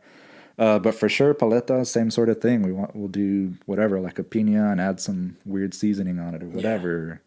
Probably have some taco pop-ups, obviously. Like we have the tortillas already. Yeah, that'll be a jam. That will be a good spot. Yeah, and hopefully the dream is to get a brick and mortar soonish, and it'll be just a adult mercado kind of a thing, you know. Yeah. Or I guess not only adult, but it'll be coffee in the morning, you know, panaderia, and then it'll turn into like a taqueria brewery in the evening. Yeah, nice transitions. Yeah, I think so, and just a cool spot to hang out. I'm kind of picturing like Vampire Den, like from Dusk Till Dawn. It'd be all sick like that. Yeah. Just some initial thoughts, but something cool. Like you don't know where you walk into, like this Sin Nombre place. What is it? And then you don't know what they're cooking this time or what they have. Is there gonna be a guy out front screaming stuff? I hope so. Hopefully a girl inside too. Yeah. Just kidding. Oh man, yeah, that's a good film. That's a great film and a great vision. I mean, sure, you're not basing all of it off that, but that's a I can see it there. Yeah. Question just popped up into my mind. What's your favorite pan dulce or your favorites? Probably a concha for sure. Got a What little color? tattoo of it. Probably pink. Okay, buddy, what the fuck? Yes, that's my favorite one too. Nice. I'm all pink on whether it's galleta, whether it's concha. The cake as well. Oh, that yeah, cake yeah. is a hitter. What else you got? Yeah, I think I like the little piggies. The Maranitos are pretty good. I'm totally in on that pink too. I think it just is something about Mexican bread is that it's like playful. Like it's fun to go pick it out. The You can see sprinkle one though, the sprinkle's great. Yeah, That's right. playful. The fucking the sandia, the watermelon. Yeah. That one. Like who has a watermelon cookie? Like Yeah, that's great, right and there. I think it's not like on the same level as like a French bakery. Like they just take themselves too seriously. But Mexicans just enjoy themselves, and they have stories behind why it's shaped like that or why it's that color or whatever. What's and I the love shape with the maranito? Do you know the story on that one? Actually, I don't. I'm sure it's there. I don't know. Do you know what stories do you have for some of the? For some of it, the concha. I'm not really sure. I think I mean it's just molded to look like a turtle shell. Okay. I know like Pan de Muerto. It has some. We did that in October. Had a little. Which one's that one? That's Bread of the Dead. Which one's that one? That's you do it for like Day of the Dead, and it has kind of like a skull and crossbones on the top, and a bunch of like powder or like powdered sugar on it or something, or like grainy sugar. Yeah. But basically, it's sort of like a continuation of Day of the Dead celebration. Yeah. Like it has some orange blossom oil in it, which like I guess in their stories, it was a way to attract the dead to the altars. Yeah. Was to use orange and like the same as the marigold flowers. The yellow ones. Yeah. Did you like that Coco movie? Oh, I loved it. That was a great film. That's impossible to not cry during that movie. It's so good. Yeah, it's good. It's a great one, man. And that one hit close with myself because it was a kid on one end. Because I get down. I mean, with the name 512 Foot Doctor, we really get down with shoes. And this podcast has dabbled in sneakers and shoe life in the past a little bit. But you got this kid who's like in the shoemaking family. And we're not talking sneakers, but traditional shoemaking. Like this is what you're doing. And then he's like, I want to play music. And I was like, oh yeah, that's great. Yeah, man. Yeah, that's so good. That's a really, really, really good film. Yep, for sure. So let's see. You're talking. We talked about the pan dulce. We talked a lot. What's the next venture for the Mercado? I mean, you talked about the brick and mortar. Like when we can get you every Saturday, but when is the next the major movement or something like that? What you got planned? We're waiting for at least for this year, for 2021. We'll see where we go. I think we're thinking it might be smarter because people can't go into places at full capacity, right? Yeah. Like just messing everything up right now. But a food truck could be sort of our in between. We're limited at the market because people go and I'm talking about this idea and I keep talking about it. But people spend a second and a half looking at what you got before they move on. So that's not the place to have everything that you envision. Yeah. It can just get confusing. They're like, what do they do? They do coffee, they do awas, they do whatever. So I think the way to start to get into that before the brick and mortar would be like a food truck. And we could have coffee there, and then people aren't going to show up after 2 wanting coffee. So then, can start to get some of our tacos and whatever. Are you gonna any ventures with flour? With flour tortillas? We could. There's a heck of a market already for that. I mean, go to HEB. They're great there. There's a lot of places. So we could though. I'm not great at it. See how Jonathan feels about it. But do you like breakfast tacos? I do. Yeah. What's the favorite? What's the go-to breakfast taco? Damn. Not spot, but like, what do you want when you're ordering it? What is it? Okay. Probably just potato, egg, and cheese. Okay. I think with some salsa on it. It's pretty basic, but I think like that's the what bacon. you're getting. I just add the bacon on that one for me. Okay, nice. Yeah. I think it's best to keep a breakfast taco simple. Like, don't try to get too anything with it. It's just a breakfast taco, The other hitter is the bacon, bean, and cheese. Oh, that's nice. the other jam right there. Okay. I love some bean and cheese, yeah. Yeah. Did you like a tamale house? No, man, R.I.P. Oh, for sure. I'll show you. I don't know if you caught. There's a print downstairs of it. Oh, okay. Yeah. Oh, dude, I love it. Yeah, man. If I could bring any place back in Austin that's closed in the last decade, that would be it. That was great. That was my favorite spot, man. That's so good. You're more tamale house than a what's the other one? Taco Shack. Is it Taco Shack? For sure. There's no comparison. I mean, I'll eat Taco Shack. It's cool, but Tamale House just had a different vibe. Like, it was great. It was like run down. The ladies in there were so nice. Like it was right on my hood on airport. Tremendous. Yeah. Have you been to the East one? Do you I have, sadly. And, what do you think on that? I'd never even heard of it until like I didn't even know, but like there's a backing there, you know. There's family Yeah, I there. think it's the son and daughter. Yeah, something like that. It's cool. I think they actually sell tamales there, so that's Mm-hmm. that. But they're not doing. I think the things I liked about the old tamale house isn't there, They like had a the slam the and miga. affordability. Yeah. You remember you would go and pour your own salsa? Yeah, Oh, that oh, was it's so great. good. Little brown bag. Oh Man, you man. could eat good. Like, when didn't have the money, my mom was struggling. We could just eat there for lunch Yeah, and that feed spot the was three of killer. us. I Great. loved that place. Yeah. Man. All right, man. Well, do you have anything else to add? Do you have any questions for myself? I think, I think I'd love to continue this talk on the Mercado, but I think we've done us a lot. If you want to say anything else, you just alluded to a place where you can catch more information, and I think this did a solid Yeah, yeah. join at it. You said this is your first time doing it. Have y'all spoken with any other people as far as like just aside from the marketing plug that you do on Saturdays? Who else have y'all reached out to like collaborate with? We did a taco pop up with Paprika. Okay. We're pretty good friends with them. Margarito's there, doing his thing. It's right in the parking lot of Michi Ramen on North Lamar, All right. across from like Yellow Rose and all that.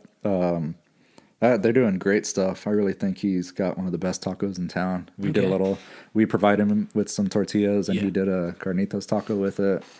And we hope to do some more stuff with people. It's just like everything else, it's unpredictable. Yeah. A little bit. Yeah, I don't know. Man, that's tremendous. All right. Well, the dog. Let's close this one out. You got a dog, right? Yeah. What's his name? Elmer. Elmer, and Yeah. it's a guy, right? Yeah, it's a bloodhound. Bloodhound. That thing. It's a big dog. He a right? big boy. Yeah, big and It's loud. like, would you call it red? Was he red? Yeah, I Okay. think that's what you call that color. He weighs like 140 pounds. That's He a crazy. big and super loud, just Yeah. goofy, stubborn as hell. Yeah, I love him, man. We got him when he was 4 weeks. He's like Yeah, I could remember fit into seeing my little, hand. little pup pics. Yeah, I know. He's just huge. I think he turned 7 in November. Jeez, Love him. that's great. Yeah, he's awesome. And he's a traveling dog. I'm sorry. He's a traveling dog. Yeah. That's of how we say. course. That's how we say dog here in the podcast. Sorry. Dog. Yeah. So he's been with. He was in El Paso, Yeah. Yeah, and and he went to Baltimore. he didn't go to Baltimore. Okay. No, Where did he didn't have stay a in yard Baltimore? there. He was with my grandma and grandpa over Okay, there, so cool. they have a big old yard over there cool. that he can. So El Paso is the home for him as well. Yeah. So that's another reason why we try to go visit as much as possible. We just couldn't give him the life that my grandpa gives him. Oh, so he's still over there. Yeah, he's over there right now, actually. Okay, I got you. I can understand that, man. That's how I felt with my the dog that my mother purchased. Like I didn't want to take him. My first dog. Yeah. I didn't want to take him with me to college or anything like that. And she was all like, "You can." I was like, "Nah, that's exactly your. That's why you have him over there for a better life." That's cool. Yeah, man, a big old dog. That's what's up. Well, let's get. I got a quick question for you. What's That's up, man? cool. Or maybe a couple. I yeah, thought of some. Go.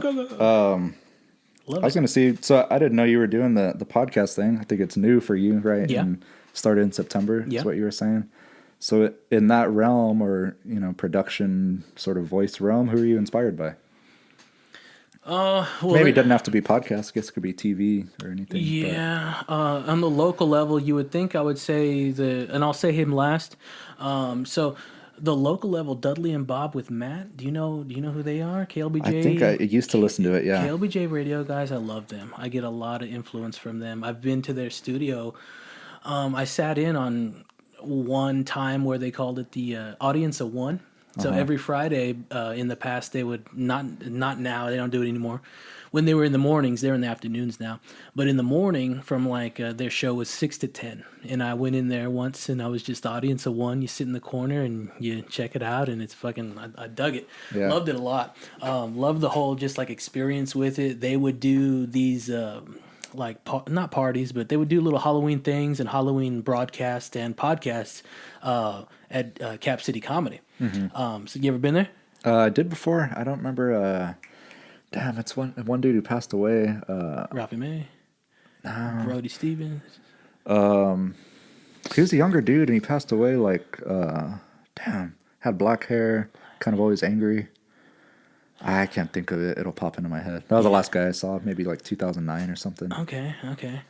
Yeah, but so those guys, that's a huge influence for me doing this. I mean, they've always said that like radio is difficult as fuck to get into, and there's many people that they get down with as well. There's another guy named CJ Morgan. We're gonna hopefully get him on the podcast soon. He's another radio DJ guy that used to be with KLBJ and is shifted over to 101X. Nice. Let's see what else. Just all those people there at that spot. I love that radio station. It's been here since like our parents were here. Yeah. I feel when the LBJs, the Johnson family was getting down with it. Mm-hmm. Who else in like, and that's in the radio realm. In all honesty, don't destroy me here, Freaks and Geeks, but I don't dabble too much into Howard Stern. Respect him. I want to get more into him. But the guy, Dale Dudley from the Dudley and Bob Show, he gets down with, that's one of his huge inspirations. So I definitely see that I would appreciate some Howard Stern stuff on the early when he was doing that. Yeah. The reason, in all honesty, I've said it once before, a couple of times. The reason I started this podcast was my favorite podcast was coming to an end, and that was called the Church of What's Happening. Excuse me, the Church of What's Happening Now with Joey Coco Diaz.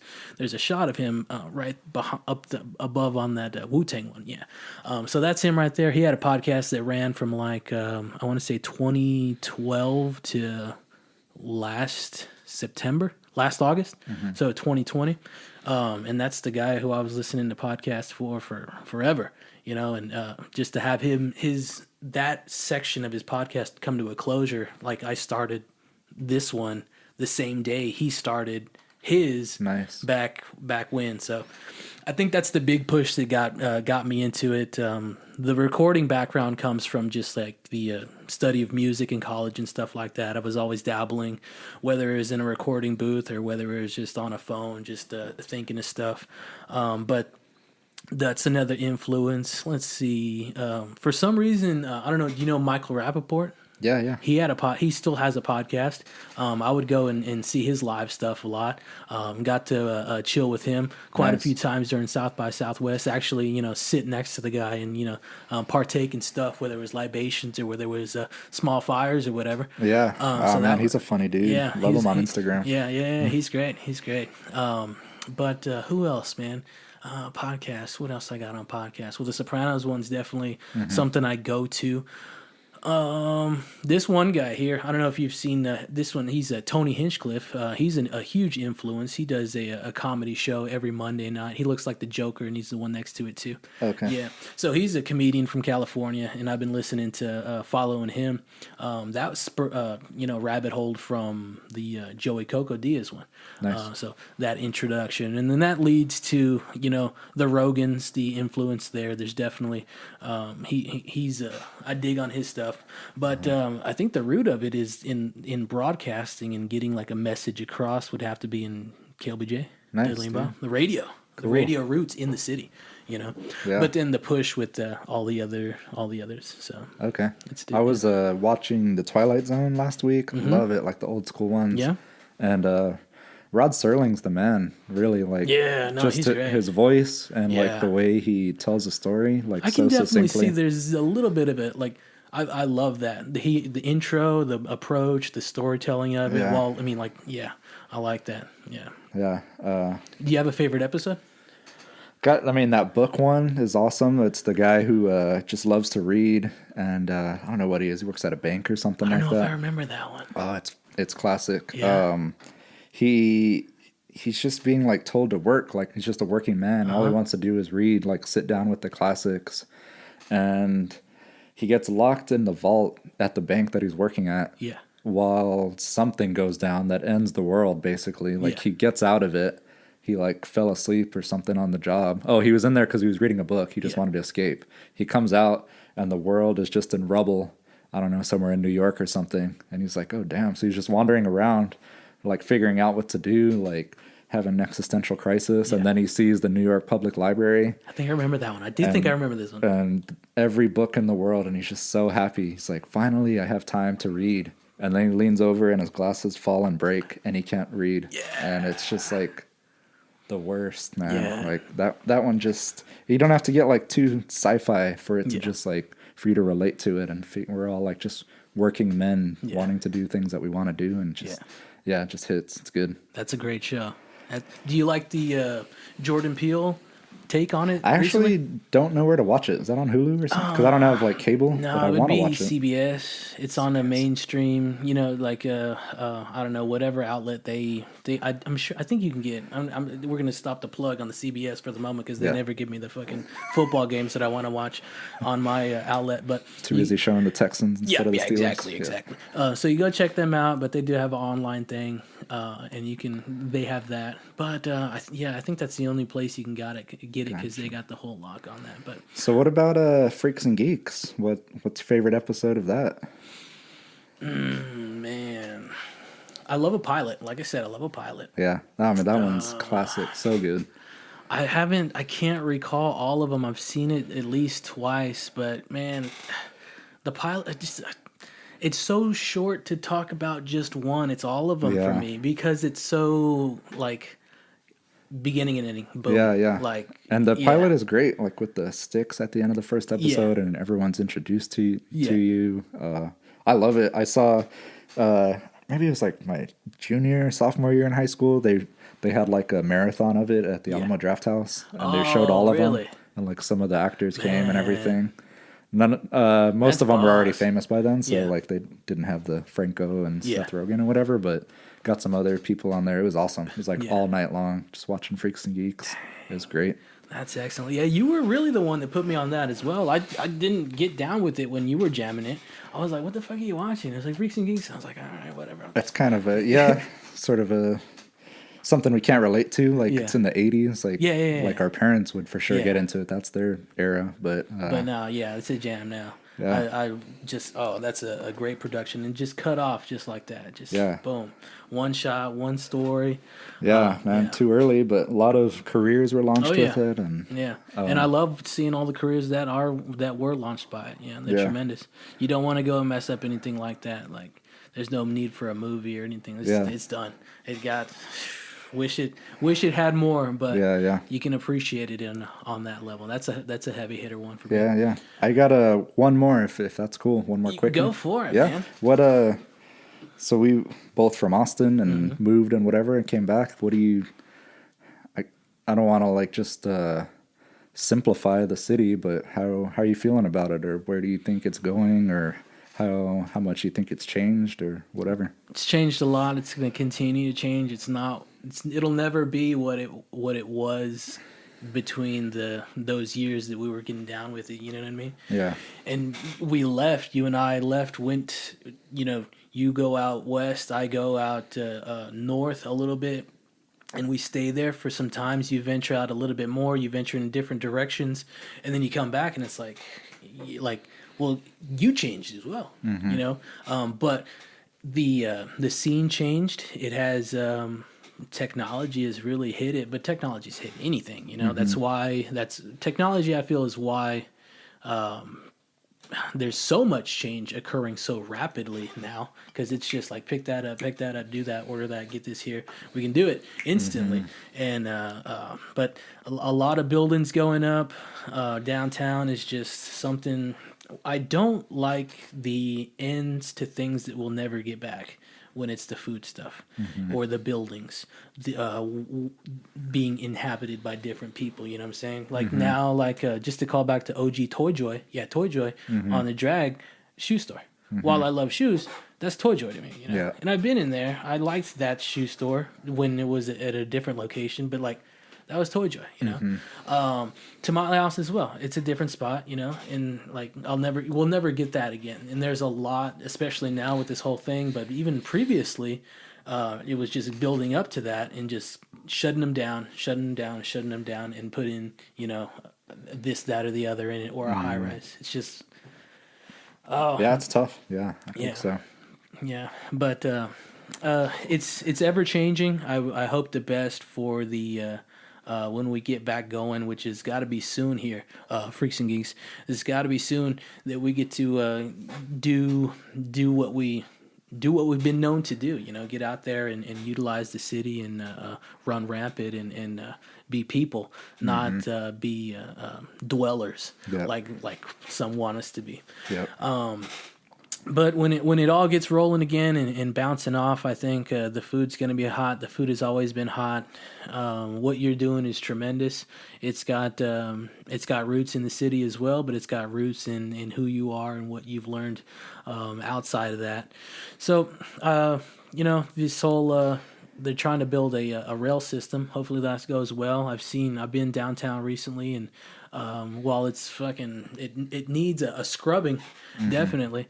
They're putting in that downtown railing system. It's trying to go underground as well. So, and it's going to be more versatile in direction. So Interesting. I hope the best for that. I've always liked that. I love that about New York, just being able to go somewhere, but underground or not underground, just hitting it on a train wherever you want to go, and just get travel on foot. If I could travel on foot, living in the city, that's one thing I love about New York. That's one thing I love about just big cities is just traveling. You get on, you're walking, hit the train, go somewhere else. You can pop up in a different borough just like that. So Awesome. Hopefully that's something that we get to have here soon, but we'll see. That's one thing that should come with it. But I don't know. Industry is getting big here too, man. We're going to be the next Silicon Valley. Shout out to Mike Judge. Hopefully he's listening. But That'd be awesome. Yeah. I don't know, man. That when it turns into that, we're getting all these big heads. Yeah. We already got the Elon. Got the out Elon. Here somewhere. We got the comedian heads. We're just getting. We got a whole lot of stuff. That's. Apple. They've been here, but still going to continue to blow up. And I think this. There's going to be a large. They were calling it just a large shift in the area coming up with after this is all done. Yeah. Who knows, man?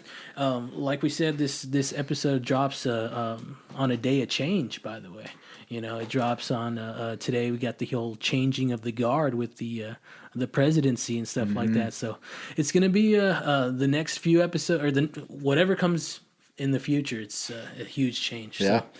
So we'll see with. How they try to get civilization back on track and everything like that. But thank you for those questions, man. I really, really dig on those. We've great catching up. Yeah. We got to continue to do this, catch up. I want to go out there on a Saturday and check out what's going on. For sure, get some tortillas and stuff like that. Get some of the other products and stuff, and just see what's going on. You gotta.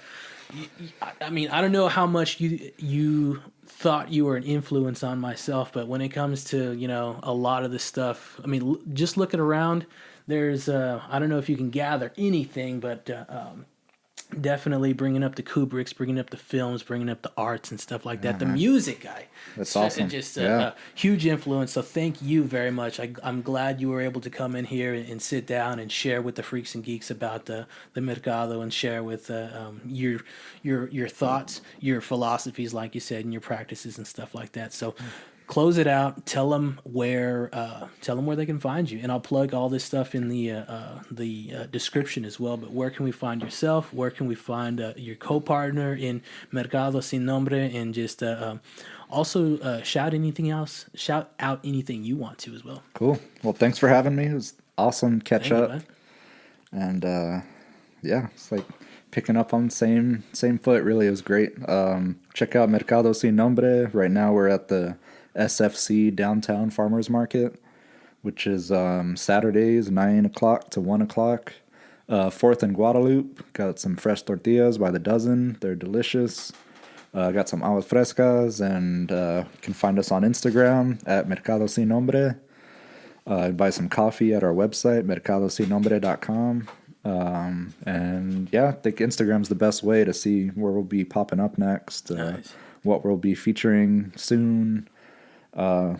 Looking for the traditional with the twist. We got it. And looking forward to a new presidency. Let's see what happens next week. Hopefully there's some opportunities. Definitely. I think we're gonna see some big shit. So we just need to hunker down and get ready for some more of the future. Hopefully there's a flying car. We still haven't seen the Jetsons flying car. Yeah.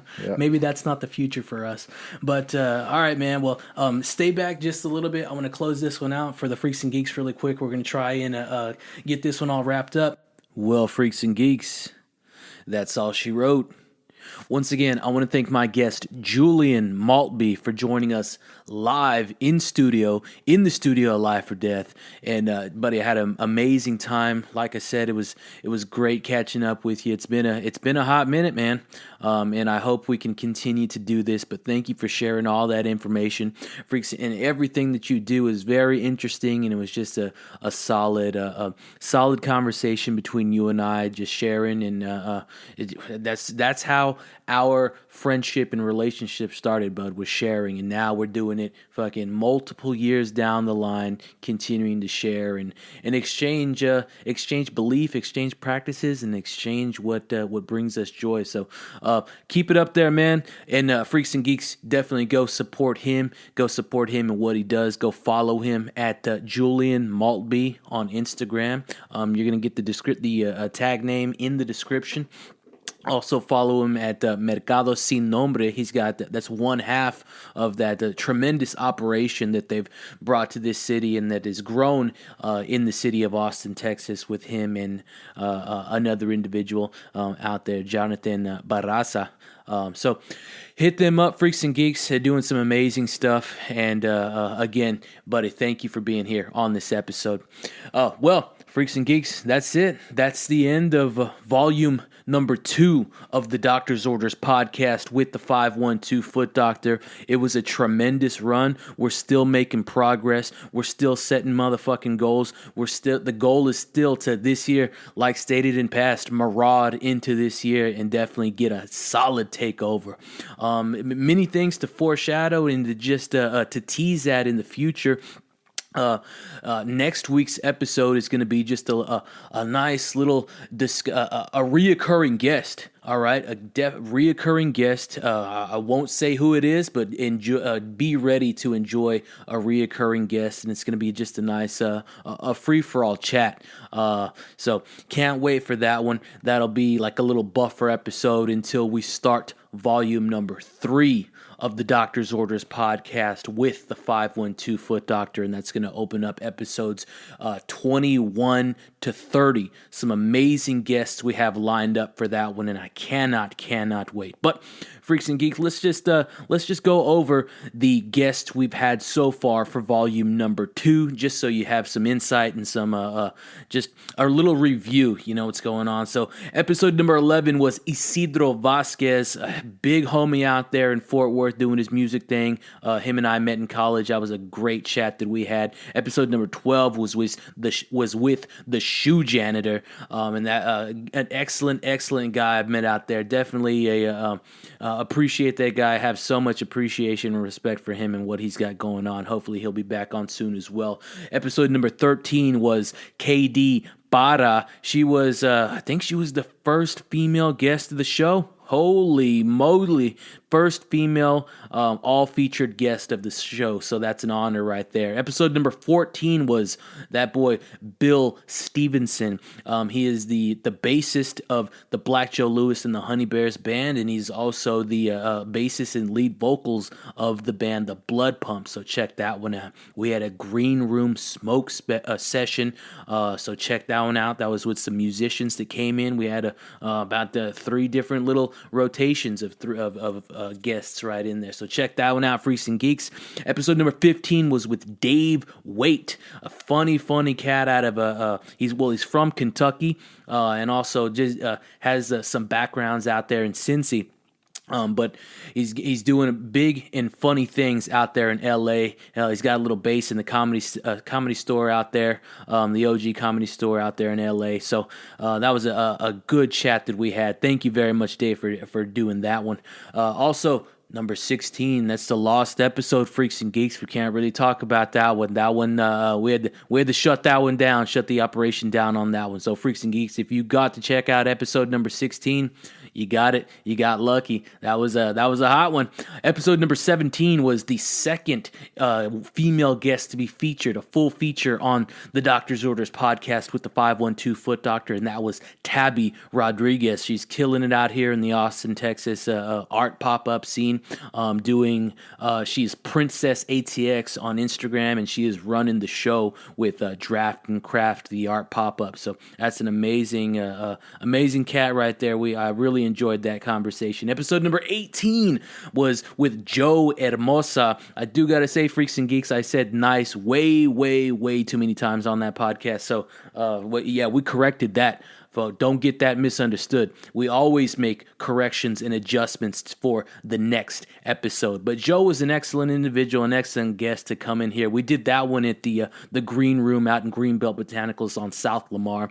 So that was a really great chat with that guy, and he did a very powerful mural on the side of Greenbelt Botanicals, South Lamar. So if you're in the area, go check that out and go hit up Greenbelt Botanicals as well. And episode number 19 was with Brandon Epica. Oh man, some great stories, great El Paso and Dallas-based stories of a period in time that was just, it had good people, good vibes, and it was a tremendous time. So if you missed out on episode number 19, or you missed out on the Epica of Deep Ellum, go ahead and hit that one up. That one's tremendous, and go support him. He's spinning that all vinyl disco sets out in the Dallas area. And the closer, episode number 20, the one you just jammed, Julian Maltby, he talked to us again. That was one of my OG friends, one of the first friends that I had growing up in life.